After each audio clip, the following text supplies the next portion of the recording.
À Grivnier, en région liégeoise, la maison de repos Le Tilleul d'Édouard a été particulièrement touchée par le coronavirus. Plusieurs résidents sont malheureusement décédés. Il y a eu des malades au sein du personnel. Une situation extrêmement difficile à gérer.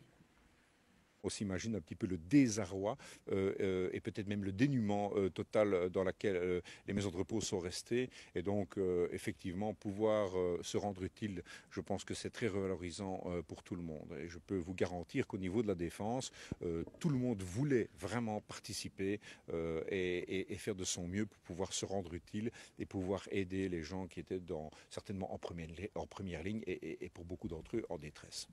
3 militaires sont donc venus ici en renfort durant 2 semaines.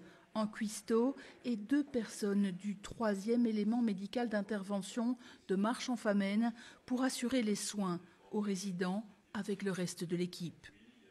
Oui, ça a été une expérience très positive. Ils nous ont vraiment très bien aidés, autant au point de vue de la logistique que du point de vue humain. Ils ont vraiment été très utiles et très supportants pour le personnel en place. Une présence qui a fait du bien.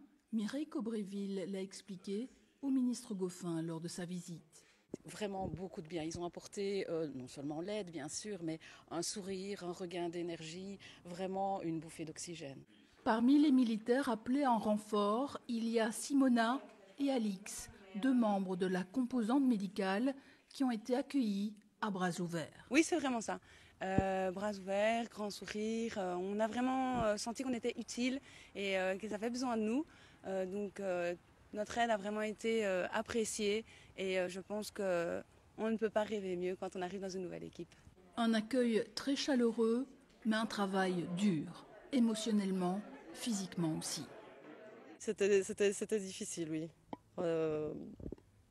De par le fait que nous devions déjà porter les tenues de protection, imaginez un petit peu avec des masques, des visières, une tenue complète de protection, des paires de gants, des charlottes, des protège-chaussures, et tout ça pendant 8 heures, tout en train de faire des toilettes aux résidents, les aider. C'était pas facile, hein. Ils ne connaissaient pas du tout. Nous étions nouvelles, mais bon, on s'est adapté. Simona et Alix se sont tellement bien adaptées qu'elles ont créé des liens forts avec le personnel et avec les pensionnaires qu'elles ont considérés un peu comme des grands-parents. C'est vrai que dans certains résidents, on peut retrouver des bribes de grands-parents, défunts ou non. Donc c'est appréciable, ça fait du bien et c'est très chaleureux dans une période comme maintenant. L'expérience a été positive et enrichissante pour tout le monde. En tout, la Défense a apporté son soutien à 34 maisons de repos dans tout le pays.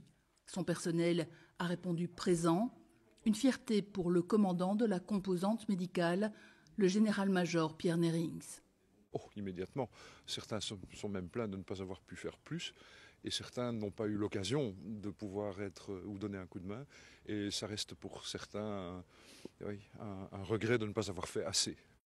Depuis le début de la crise Covid-19, 133 militaires ont été appelés en renfort dans les maisons de repos, ce qui représente un total cumulé de 1900 jours. La preuve que la défense est partout où l'on a besoin d'elle. Ça fait partie intégrante de nos missions. Autant nous sommes préparés aux missions à l'étranger, autant l'aide à la nation reste une de nos priorités aussi. Si on avait une deuxième vague, vous répondriez présent de la même manière, on l'imagine? Bien certainement, avec une meilleure préparation. Tout comme l'a dit la directrice aujourd'hui, les établissements sont mieux préparés. Ça n'exclut pas qu'il y ait quand même encore besoin d'un coup de main et nous serons prêts, bien sûr, à les aider. Si c'était à refaire, vous referiez l'expérience? Je signe les 2 mains. Non, honnêtement, je reviendrai avec grand plaisir et j'espère je ne l'espère pas, mais si je vais revenir, ça sera ici, je l'espère vraiment.